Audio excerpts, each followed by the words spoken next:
The transport ship slowly moved toward the giant space station. Inside the ship, Kim Tae looked through the window with wide eyes. The Galactic Unity Academy was bigger than anything he had ever seen. It was a massive ring of metal and glass floating in space, with thousands of lights blinking like stars.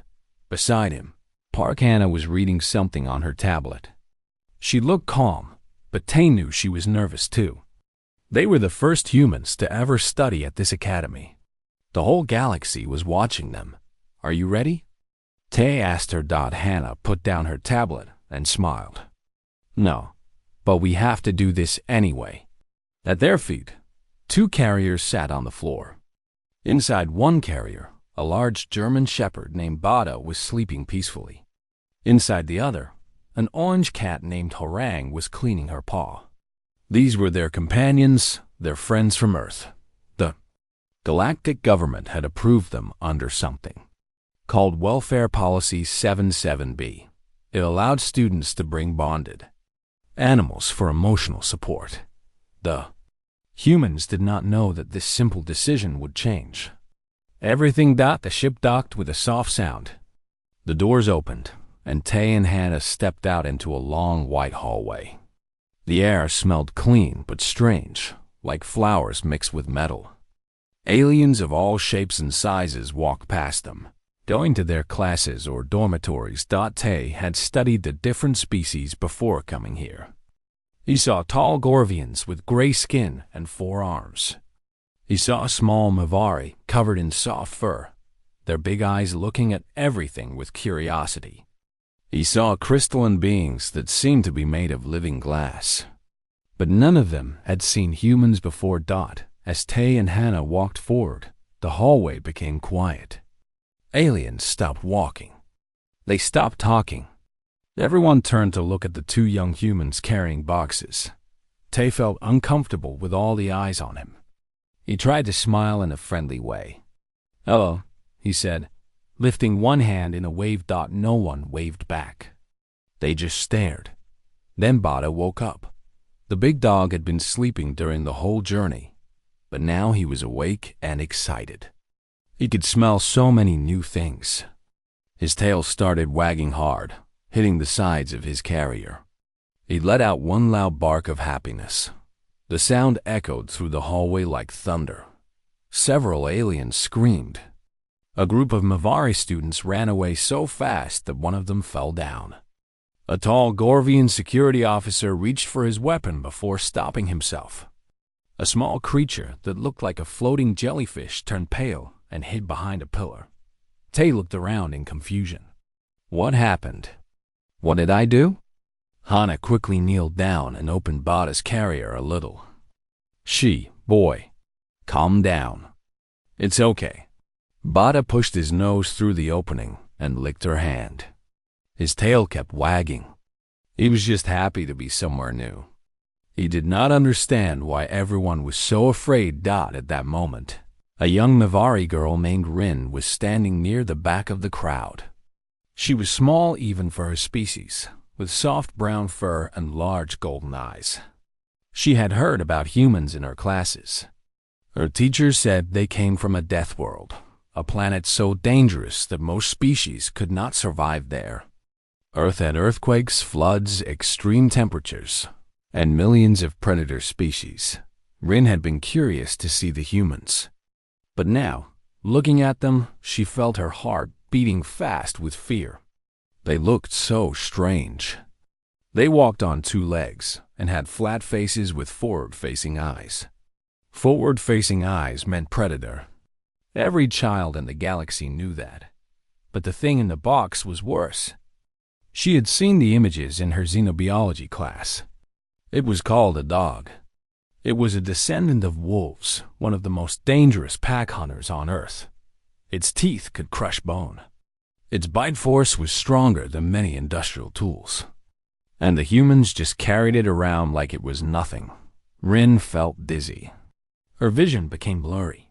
The last thing she saw before falling was the human male looking at her with concern on his face.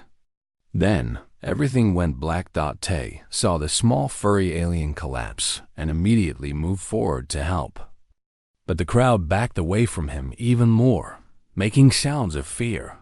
He stopped, realizing that his approach was making things worse. "I just wanted to help," he said quietly. Hannah stood up and put a hand on his shoulder. "Let their own people help her. We're scaring them, but why? We didn't do anything." At that moment, Harang the cat decided she was tired of being in her carrier. The orange cat yawned widely, showing all of her sharp little teeth. Her eyes, with their vertical pupils, scanned the crowd slowly. More aliens ran away. Someone shouted something in a language Tay did not understand. A loud alarm started ringing somewhere in the station. "What is happening?" Tay asked, completely lost. An older human voice answered from behind them. "You brought predators to a station full of prey species. That's what's happening." Tay and Hannah turned around. A young man in his 20s was walking toward them. He had a tired but friendly face, and he was wearing the same student uniform as them. His name tag said Lee June. "I'm June," he said, shaking their hands quickly. "I've been here for 2 years. I'm supposed to be your guide, but I didn't know you were bringing those." He pointed at Bada and Harang. "They're just pets," Hana said. "The form said we could bring emotional support animals." June laughed, but it was not a happy laugh. "Yeah, I read those forms too. I don't think the people who wrote them understood what Earth pets are." He looked at Bada, who was now trying to lick his hand through the carrier. "To us, this is a friendly dog. To them, this is an apex predator the humans somehow convinced to be loyal." Tay blinked. "But Bada is gentle. He's never hurt anyone. I know that. You know that. But they don't know that. Look around you." Tay looked. The hallway was almost empty now. The few aliens still present were watching from far away, hiding behind corners and doorways. Security drones were flying toward their location. And the little Mavari girl who had fainted was being carried away by medical staff, who kept looking back at the humans with fear. June sighed deeply. "Come on, let's get you to your dormitory before Director Alma finds out about this. Maybe we can fix this quietly." As if to prove him wrong, a loud voice suddenly came through the station speakers. "Human students Kim Tae and Park Hannah, report to the director's office immediately. This is not a request." June closed his eyes and took a deep breath. "Or not. Great. This is going to be a long year." They started walking toward the director's office, their pets in carriers, while the whole station watched them from a safe distance. Somewhere in the crowd, Rin had woken up and was watching the humans go. Her heart was still beating fast, but now there was something else mixed with her fear. Curiosity. She had seen the human's face when she fell. He had looked worried. He had tried to help. Why would a Deathworlder care about a small Mavari girl? Rin did not understand, but she wanted to find out. She started following them, keeping her distance, watching the strange creatures from a planet of death and their even stranger companions. She did not know that this decision would change her life forever. The doors to the director's office loomed ahead, tall and intimidating. Inside, a crystalline being named Director Amma was already reviewing security footage of the incident. The being's surface flickered with colors that showed stress and confusion. This was only the first day. And things were about to get much more complicated. The meeting with Director Anna had been strange. The crystalline being had looked at Tay and Hana with colors shifting across its surface. Blues and purples mixed together, showing confusion and worry. The director had asked many questions about the animals and had finally decided to let them stay. But the humans were given a separate dormitory wing far from other students. For everyone's comfort, Director Alma had said. But Tay knew what it really meant. For everyone's safety, now it was the second night at the academy. Tay was in his room. playing with Bada on the floor. The dog was rolling on his back, his tongue hanging out happily, while Tay rubbed his belly. Outside the window, stars filled the black sky of space. It was beautiful, but Tay felt lonely. In the next room, Hana was studying on her tablet. Orang was curled up on her bed, sleeping peacefully. The orange cat's chest rose and fell slowly as she dreamed of things only cats could understand. Hana looked at her cat and smiled. Orang had been with her since she was a kitten. They had grown up together.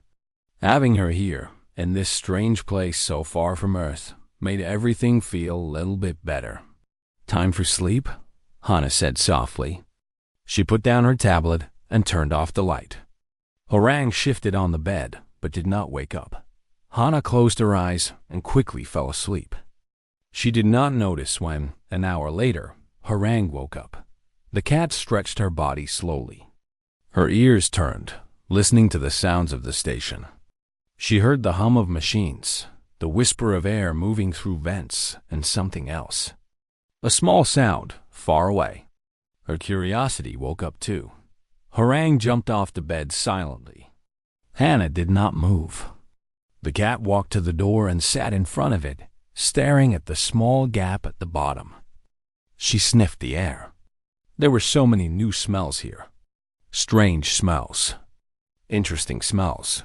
The door was not fully closed. Hana had forgotten to lock it properly. Orang pushed her paw against it, and the door slid open just enough for a cat to slip through. And so she did. Orang walked into the hallway. The lights were dim at night, giving everything a soft blue glow. The cat moved without making any sound. Her paws were soft, and she knew how to walk quietly. She had been doing it her whole life. She explored the hallway, smelling corners and looking at shadows. Everything was new and exciting. She found a small bug-like cleaning robot and watched it for a while before getting bored. She found a plant in a pot and sniffed it. It smelled strange, so she walked away. After some time, Orang found herself in a different part of the station. She did not know she had left the human dormitory section. She did not understand signs or warnings. She was just a cat, following her nose and her curiosity. That was when the security officer found her. His name was Officer Grak, and he was a Gorvian. He was tall and strong, with gray skin and 4 muscular arms. He had worked security at the academy for 15 years. He had dealt with fights, accidents, and even a small fire once.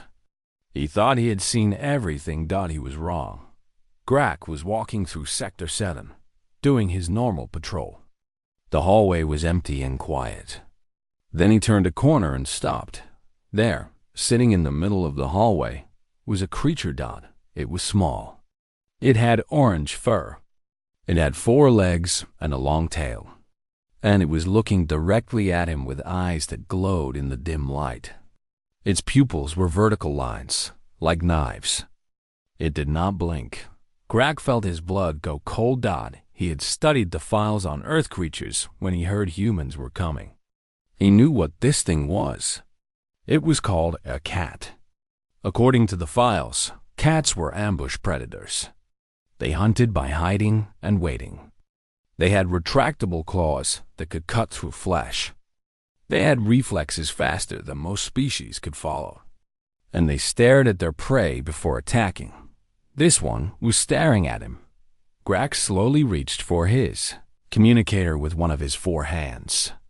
He pressed the emergency button with a shaking finger. Orang tilted her head slightly. She did not understand why this big gray creature was so scared. She was just sitting. Maybe he wanted to play? She had seen this behavior in the small cleaning robot earlier. She meowed softly to Grak. The sound was terrifying. It was like a hunting call, a signal that the predator had chosen its target. He panicked. "This is Officer Grak in Sector 7. He shouted into his communicator. "I have a Class 3 carnivore loose in the station. Repeat, Class 3 carnivore. Activating predator protocol." Alarms started screaming throughout the entire station. Red lights flashed in every hallway. Doors slammed shut and locked automatically. A recorded voice began speaking in dozens of languages, warning everyone to stay in their rooms and not to move in their dormitory. Tay woke up suddenly. Bada was already on his feet, barking at the flashing lights. "What's going on?" Tay said, confused. In the next room, Hana sat up in bed. "Orang?" she called out. She looked around. Her cat was gone. "Orang!" She jumped out of bed and ran to the door.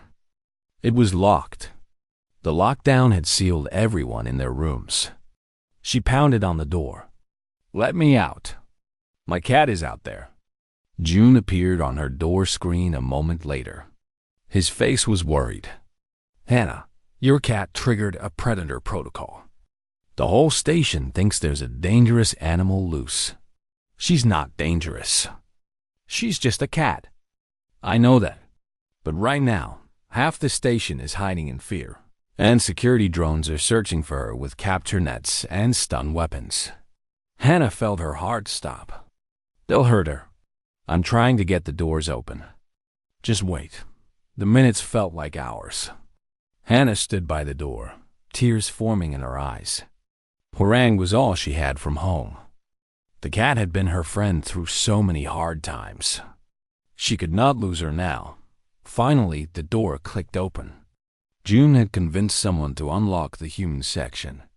Hannah ran out immediately, still in her sleeping clothes. Tay followed with Bada on a leash. Where was she seen? Hannah asked. "Sector 7. Follow me." They ran through empty hallways filled with flashing red lights. The alarm was still screaming. Every few seconds, the warning message played again. "All students remain in your rooms. Predator detected." This is not a drill. When they reached Sector 7, they found chaos. Security drones were flying everywhere. Armed officers stood with weapons ready. In the middle of it all, sitting calmly on the floor, was Hwarang. The cat was surrounded by at least 20 aliens, all keeping their distance. She was licking her paw, completely unaware of the panic around her. To her, this was just another night. These strange creatures seemed interested in her, which was nice. Hana pushed through the crowd. Officers shouted at her to stop. She ignored them. "Hwarang," she called. The cat looked up. Her eyes brightened when she saw her human. She stood up and walked toward Hana, tail held high in happiness. Hana kneeled down and scooped up her cat, holding her close. "You scared me so much," she whispered. Hwarang just purred and rubbed her head against Hannah's chin. The security officers stared. Officer Grak's mouth fell open. He had expected a fight, an attack, something violent. Instead, the terrifying predator was now making a strange rumbling noise while being held by a young human girl. "What is that sound?" one officer asked nervously. "Is it preparing to attack?" June stepped forward. "No, that sound means she's happy. It's called purring. Cats do it when they feel safe and loved." "Safe and loved?" Grak repeated. "But it's a predator." June smiled tiredly. "Yes, and that human is a predator too, by your definition. They have a bond. The cat trusts her. It's not going to hurt anyone." Grak did not understand. None of them understood. In their world, predators ate prey. That was the natural order. But here was a prey species human holding a predator. And the predator was making happy sounds. Director Alma arrived moments later. The crystalline being's surface flashing with angry reds and worried yellows. "What has happened here? My entire station is in lockdown because of a small furry creature." "It was sitting," Grak tried to explain. "It was staring at me. You thought a cat was going to attack you?" June interrupted. He was trying not to laugh, but it was hard. "This cat weighs maybe 4 kilograms. You have 4 arms and armor." Grak's gray skin darkened with embarrassment. "You do not understand. The way it looked at me. The eyes. Cats just look like that. It's their face. They can't help it. Director Ama raised a crystalline hand for silence. Enough. We will discuss this tomorrow. For now, the lockdown is lifted. The being turned to Hana. Young human, please keep your animal in your room from now on. Hana nodded, still holding Harang tightly. I will. I'm sorry for the trouble. As they walked back to their dormitory, June shook his head. One cat escaped for 1 hour, and we had a station-wide emergency. This is exactly what I was worried about. Tay walked beside him with Bada. The dog was calm now, wagging his tail slowly. Do they really think our pets are that dangerous? They don't think. They know. To them, this is simply truth. Earth animals are predators. Predators kill. Therefore, Earth animals will kill. They cannot imagine any other possibility. Hannah stroked Harang's fur. But Harang has never hurt anything bigger than a fly. We know that. But it will take time for them to learn it. June paused. Or maybe they never will. Maybe we just made a huge mistake coming here with pets. They reached their dormitory in silence. The alarm had stopped. The lights were normal again. But the damage was done. By tomorrow, everyone in the station would know about the incident. The humans from the Death World had brought predators to Schooldod, and the galaxy was not ready. 3 days after the lockdown incident, Tay, Hana, and June received a message. They were ordered to appear before the Academy Council. The message used formal language, but the meaning was clear. They were in trouble. The council chamber was a large circular room at the center of the station. The walls were made of transparent material, showing the stars outside. 12 council members sat in a half-circle on elevated platforms. Looking down at the 3 humans standing in the middle, Director Ama stood at the center of the council. Beside the director were representatives from different species. There was a tall Gorvian general, a small Mavari elder, a floating being made of light, and others Tay did not recognize. All of them looked serious. This council has been called to discuss the presence of Earth predators at Galactic Unity Academy, Director Ama announced. The events of 3 nights ago have caused significant distress to our students. We must decide what to do about the animals called Bada and Horang. A Pelian diplomat stood up. He was a thin creature with 4 arms and large compound eyes like an insect. His voice was high and nervous. I have reviewed the footage from that night. I have also researched these Earth creatures. What I found is disturbing. He pressed a button, and a holographic screen appeared in the air. It showed Bada running in a garden on Earth, chasing a ball that Tay had thrown. The dog was running fast, his mouth open, ears flying back in the wind. This creature can run at speeds of 40 kilometers per hour, the diplomat said. Its jaw can bite with a force of over 200 newtons. Its teeth are designed for tearing flesh. And humans let this thing run free in their homes. The council members made sounds of shock and disgust. The screen changed. Now it showed Harang stalking a toy mouse under Hannah's bed. The cat's body was low, her eyes focused, her tail twitching. Then she jumped and caught the toy with her claws. This one is smaller, but equally terrifying, the diplomat continued. Cats have retractable claws. They hunt by ambush. Their reflexes are faster than most species can see. And look at those eyes. Those are predator eyes. Hannah wanted to speak, but June touched her arm gently. Not yet, you seem to say. The diplomat was not finished. But the most disturbing thing is not the animals themselves. It is that humans live with them, sleep with them. They treat these predators like family members. He showed another video.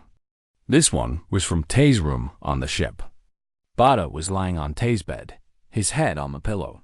Tay was sleeping beside him, one arm over the dog's body. This is horrifying cohabitation with predators, the diplomat said. "How can we allow such dangerous creatures in our school?" The council members nodded in agreement. The mood in the room was clearly against the humans. Director Amma turned to the three students. "You may now speak in your defense." June stepped forward first. He was the oldest and had the most experience with aliens. "Honored Council, I understand your fear. To species that evolved as prey, our companions must seem terrifying. But please allow me to explain." He paused, choosing his words carefully. "Dogs were not always our companions. Long ago, on Earth, they were wolves. Wolves are pack hunters. They are dangerous. They could have been our enemies. Then why are they not?" The Mavari elder asked. "Because 40,000 years ago, something amazing happened. Some wolves chose to stay near human camps. They ate our leftover food. We did not chase them away. Slowly, over thousands of years, these wolves changed. They became dogs. They chose us, and we chose them." The council members looked confused. "Chose? How can a predator choose anything but violence?" The Gorvian general asked. "Because violence is not the only way to survive," June explained. "Humans learned that working with other species made us stronger. We gave dogs food and shelter. Dogs gave us protection and help with hunting. Both species benefited. It was partnership, not control." Hannah spoke next. "Orang is the same. Cats came to humans because we had food and warm places to sleep. They stayed because they wanted to. No one forced them. You altered the genetic behavior of apex predators," Director Amma said slowly. "With food and shelter?" "Not just food and shelter," Tay said. "With affection. With trust. We raised them generation after generation, showing them that humans would not hurt them. They learned to trust us. And we learned to trust them." The council chamber was silent. This concept was completely alien to them. In their experience, predators and prey could never trust each other. It was against nature. The Pelian diplomat made a frustrated sound. "This is impossible. Predators are predators. They cannot change their nature. These creatures will attack someone eventually." "Bada has never attacked anyone in his life," Tay said firmly. "He is 4 years old. He has met hundreds of people. Children have played with him. He has never bitten, never scratched, never growled in anger. He is gentle. And Harang?" Someone asked. Hannah looked at her cat, who was sitting in a carrier near her feet. Harang was grooming herself, completely unconcerned with the important meeting happening around her. She hunts toys and sometimes bugs. She has never hurt a person. She is lazy and spoiled, and she likes to sleep in warm places. She is not a monster. The floating light being spoke for the first time. Its voice was musical, like wind chimes.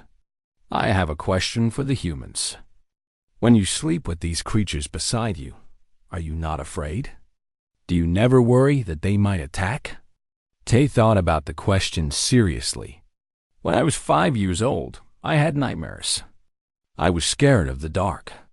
Bada's mother, a dog named Maru, would come to my bed and sleep next to me. When I woke up afraid, she was there. Her warmth and breathing made me feel safe. That is my memory of dogs. Not fear, safety." The council members looked at each other. They did not know what to say. At the back of the room, hidden behind a pillar, Rin the Mavari girl was watching. She had snuck into the council chamber because she wanted to hear what the humans would say. Now she was listening with wide eyes. The Mavari elder, who was from her own species, spoke again. "Young human, you said the predator made you feel safe. How is that possible?" "Its very presence should cause fear. Because I knew she loved me," Tay said simply. "And I loved her. When there is love between two beings, there is no room for fear." Rin felt something strange in her chest. She had never heard anyone talk about predators this way. In her culture, predators were the enemy. They were death. They were the thing that ate your ancestors before your species. Learned to build walls and weapons. But this human stood in front of 12 council members and spoke of love. Love for a creature that could kill him. Director Alma stood in thought for a long moment. Finally, the crystalline being spoke. This council will take time to consider your words. We cannot make a decision today. For now, the animals may stay, but there will be a cultural observation period. Other students will be allowed to observe the humans and their companions from a safe distance. After 30 days, we will decide whether the animals can remain permanently. June bowed his head respectfully. Thank you, Director. We will cooperate fully. As the council members began to leave, the Pelian diplomat walked past Tay. He looked at the young human with his compound eyes. I still do not understand you, Deathworlder. Your planet creates monsters, and you make them your friends. It is madness. Tay met his gaze calmly. Maybe, or maybe we just see something you cannot. Potential. The diplomat made a sound of disgust and walked away. Rin watched the humans leave the chamber. Her heart was beating fast again, but this time it was not fear. It was curiosity, stronger than before. She wanted to know more. She wanted to understand. That night she made a decision. She would watch the humans and their companions during the observation period. She would learn the truth about these creatures from the death world. She did not know that the truth would change everything she believed. Back in their dormitory, Tay sat on his bed with Bada's head on his lap. He stroked the dog's soft ears and looked out at the stars. Do you think they'll let us stay? Hannah asked from the doorway. Horang was in her arms, purring softly. I don't know, Tay admitted. But I hope so. I want them to see what we see. I want them to understand. June was leaning against the wall, looking tired. Understanding takes time, and sometimes it never comes. But we did something important today. We planted a seed. Now we have to wait and see if it grows. Outside their window, the galaxy turned slowly. Billions of stars, billions of worlds, billions of species who had never known the bond between human and animal. The observation period had begun, and somewhere in the station, a small ivory girl was already watching, ready to learn. 2 weeks had passed since the council hearing. The observation period was halfway done, and life at the academy had found a strange new normal. Other students watched the humans from a distance. They took notes. They whispered to each other. But very few came close. Rin was different.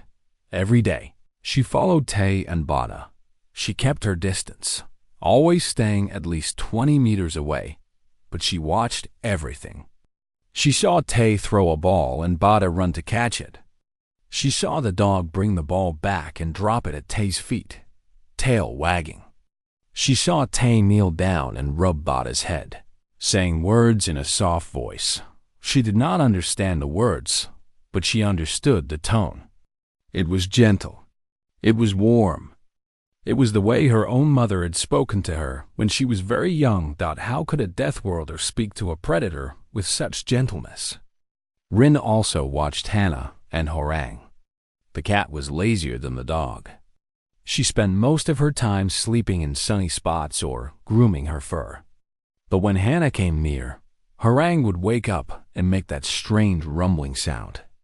Purring, the humans called it. Once, Rin saw Horang jump onto Hannah's shoulders and sit there like a living scarf.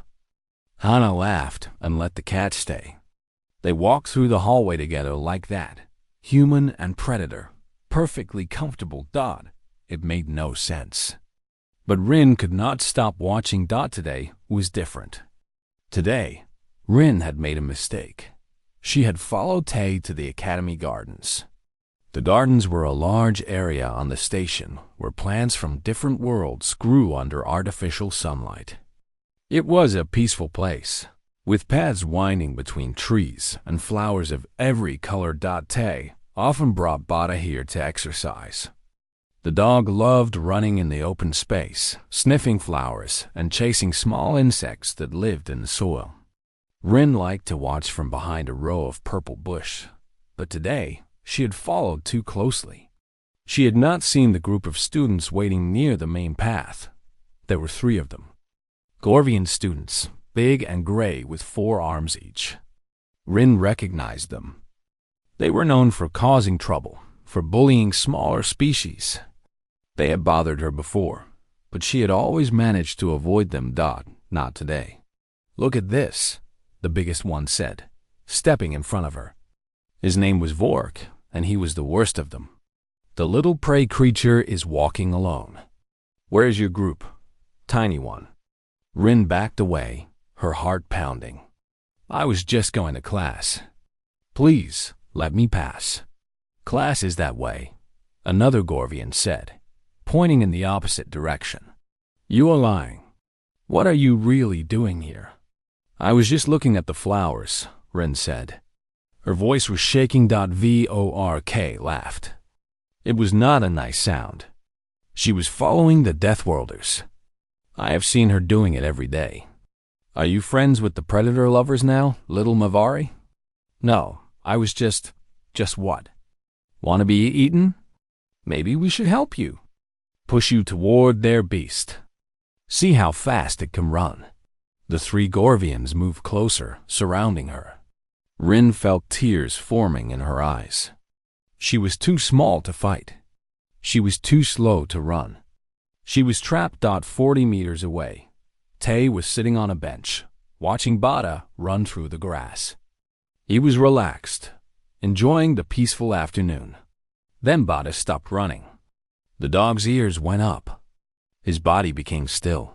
Tay noticed immediately. "What is it, boy?" Bada turned and looked toward the purple bushes. He sniffed the air. Then he started walking, moving with purpose, heading towards something Tay could not see. Tay stood up and followed. "Bada, wait. Where are you going?" They pushed through the bushes and found the scene. 3 large Gorvians surrounding a small Mavari girl. The girl was crying. The Gorvians were laughing. Bada did not bark. He did not growl. He simply walked forward, past Tay, and sat down between Rin and the bullies.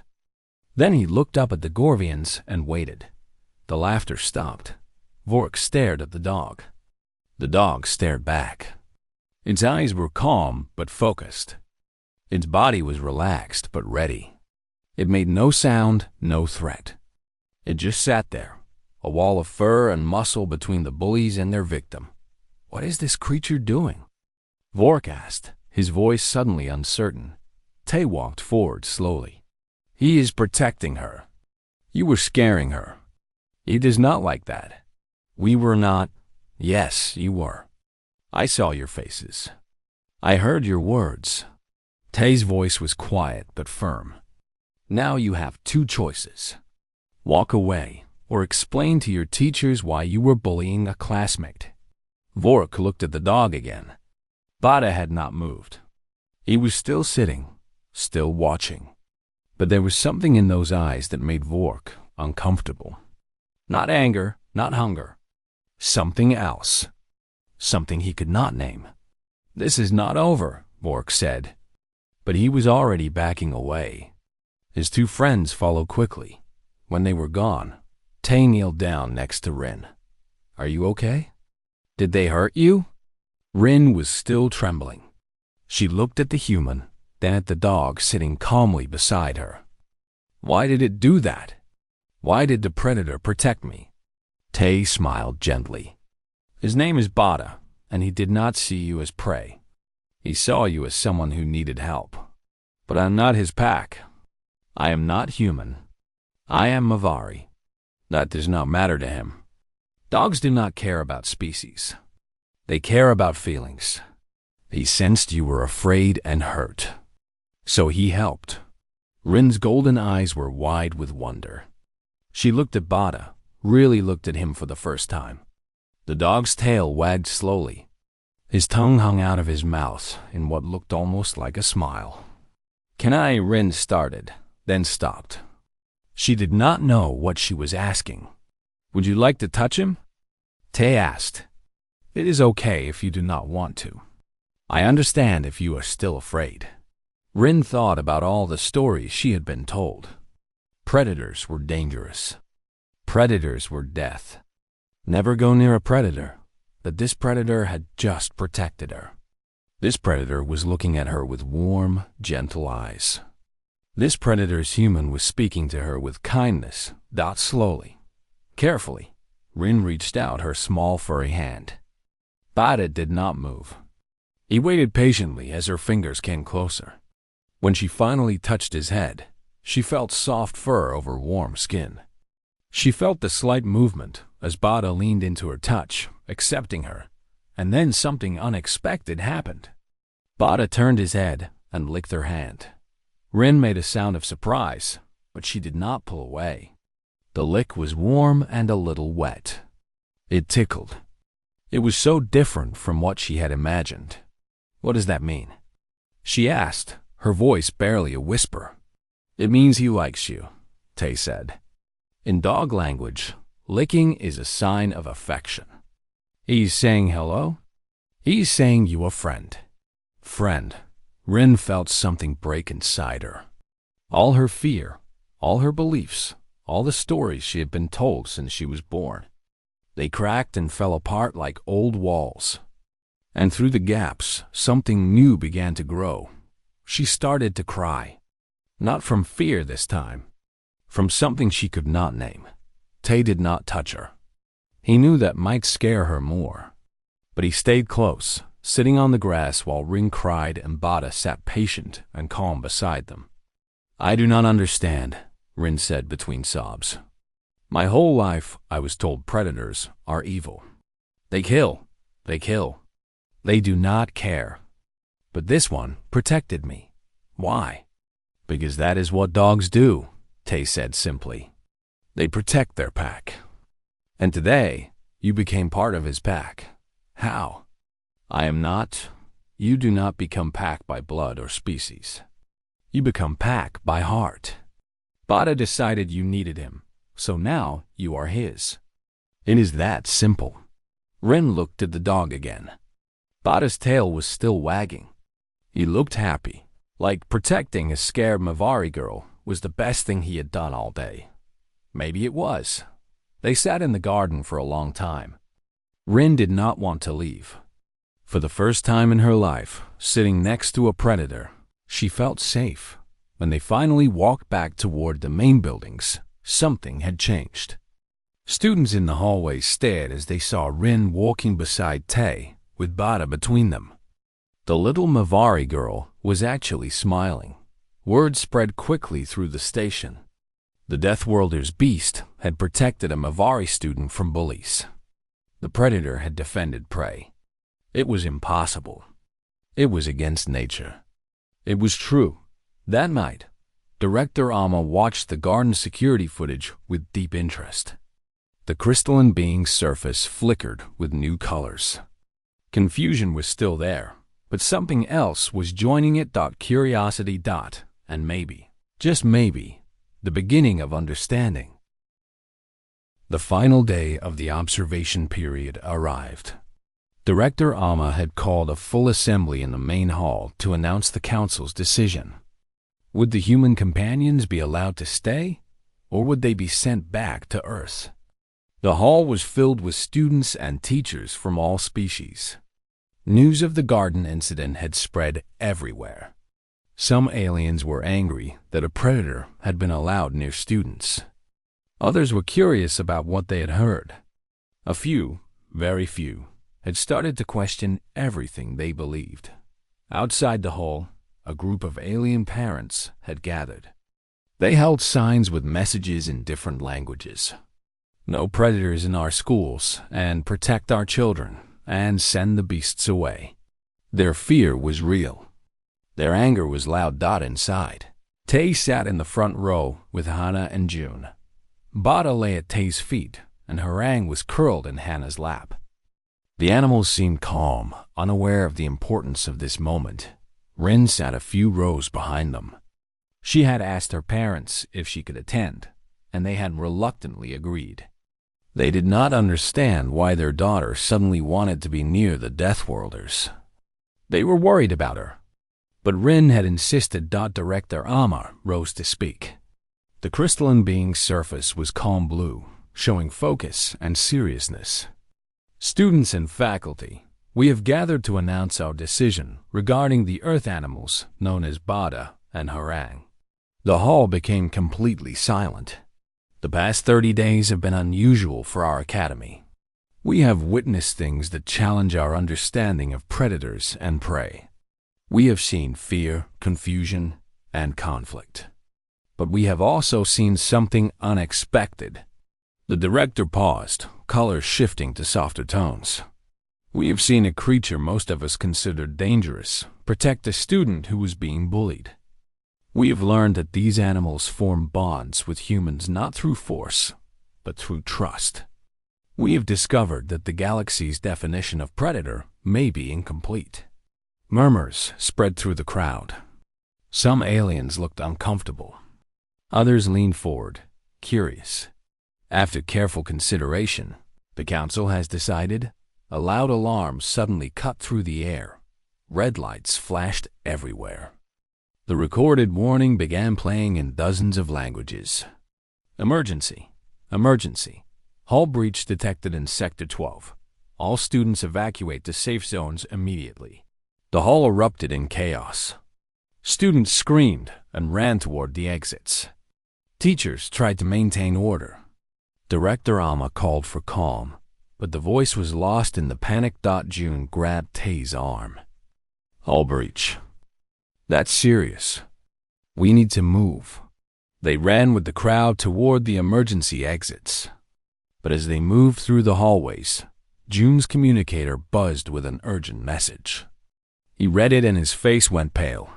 Sector 12 is the junior dormitory wing. There are students trapped in a collapsed section. Trapped? Hannah's eyes went wide. Which students? It doesn't say. But rescue teams are having trouble reaching them. The debris is blocking the main entrance. Tay looked down at Bada. The dog's ears were up, alert and focused. An idea formed in Tay's mind. Bada can help. He can smell people. He found Rin in the garden. He can find the trapped students. June hesitated. The security team won't allow a predator near a rescue operation. Then we don't ask permission. We just go. They ran towards Sector 12 against the flow of evacuating students. Alarms screamed around them. Emergency lights cast everything in red shadows. When they reached the breach zone, they found exactly what June had described. A large section of corridor had collapsed. Metal beams and panels were piled in a massive wall of debris. On the other side, through small gaps, they could hear voices. Children crying. Students calling for help. Rescue workers were trying to cut through the debris, but their tools were slow. The breach had caused atmosphere leaks nearby. Time was running out. Tay knelt beside Bada and pointed at the debris. Find them, boy. Show me where they are. Bada sniffed the air. His nose twitched as he processed hundreds of smells. Then he walked along the debris wall, sniffing at different points. He stopped at one section and barked once. Here. Tay called to the rescue workers. The survivors are behind this section. A Gorvian rescue worker looked at him with doubt. How do you know? My dog can smell them. He knows where they are. The worker looked at Bada, then at the spot he had indicated. After a moment of hesitation, she ordered her team to focus their cutting on that section. Within minutes, they had created a small opening dot. It was too small for any adult to fit through, but not too small for a cat. Hana understood immediately. Orang can get through. She can reach them. And do what? The rescue worker asked. It is just an animal. She can keep them calm. She can let them know help is coming. Hannah looked at the small opening. Sometimes that is all people need, to know they are not alone. Before anyone could argue, Hannah held Harang near the opening. Go, baby. Find them. Stay with them. Harang looked at the dark hole, then back at Hannah. Her orange fur was fluffed slightly with uncertainty, but she had always been brave. With a soft chirp, she squeezed through the gap and disappeared. On the other side of the debris, Rin was huddled with 2 other students. When the collapse happened, they had been walking to the assembly hall. Now, they were trapped in a small pocket of space, surrounded by broken metal and flickering lights. Rin was terrified. The other students were crying. The air felt thin and cold. She did not know if anyone was coming. Then she saw movement in the darkness. Something small and orange emerged from a gap in the debris. It walked toward them slowly, its tail held low but steady. When it reached Rin, it stopped and looked at her with familiar eyes. Harang, Rin whispered. The cat remembered her. Over the past weeks, Rin had started spending time with the humans and their companions. Harang had gotten used to her scent, her gentle touch. Now, in this dark and scary place, the cat recognized a friend. Harang walked over and climbed onto Rin's lap. Then she did something that made Rin cry with relief. She purred. The rumbling sound filled the small space. It was warm and steady, like a heartbeat. The other 2 students looked at the cat with wide eyes, but they were too scared to push her away. And slowly, something strange happened. They began to calm down. The purring was hypnotic. It was a sound of peace and safety. Even these alien students, who had never been near a cat before, felt something change in their hearts. The panic faded. The crying stopped. They sat together in the darkness with a small orange predator on Rin's lap, and they waited. On the other side, Tay and Bada guided the rescue workers. The dog kept sniffing, adjusting their direction, making sure they were cutting in the right place. After what felt like hours, but was really only 40 minutes, they broke through. Light flooded the small pocket. Rescue workers helped the students out one by one. When Rin emerged, she was still holding Harang. The cat was still purring. One of the rescued students, a young Pelian, looked at the cat with amazement. It sat on us, he said. The predator sat with us and made sounds. We were not scared anymore. The rescue worker looked at the small orange cat in Rin's arms. This creature, which had caused a station-wide lockdown just weeks ago, had just helped save 3 students. Not by fighting, not by hunting, by being there, by providing comfort. The worker did not know what to say. Hours later, after the breach was sealed and the injured were treated, the assembly reconvened. Director Amma stood before the crowd once more. This time, the crystalline being's surface showed colors no one had seen before. Soft gold mixed with warm pink. Wonder. Today, our academy faced a crisis, Director Amma said. Students were trapped. Time was short, and help came from an unexpected place. A dog guided our rescue teams. A cat comforted trapped children. Earth companions, the very creatures we feared, helped save lives. The hall was completely silent. I have made my decision. The human companions Bada and Harang are hereby granted protected cultural status at Galactic Unity Academy. They are welcome here, not because they are harmless, but because they represent something our galaxy has never understood. The power of bonds formed through trust and love. The silence broke into noise. Some aliens protested. Others cheered. Many simply did not know what to feel. Their whole understanding of predators was being rewritten. In the front row, Tay hugged Bada tightly. Hannah held Harang close, tears streaming down her face. June sat back with a tired smile. They had done it. They had shown the galaxy something new. After the assembly, Rin found Tay in the hallway. The small Mavari girl looked different now. Her golden eyes were not filled with fear anymore. They were bright with hope. "Can I pet Bada?" she asked. Tay smiled. "Of course." Rin kneeled down and put her hands on the dog's head. Bada's tail wagged happily. He leaned into her touch and licked her face. Rin laughed, a sound of pure joy. June watched from nearby. Hannah stood beside him, harangue draped over her shoulders. "Maybe that is what humanity brings to the galaxy," June said quietly.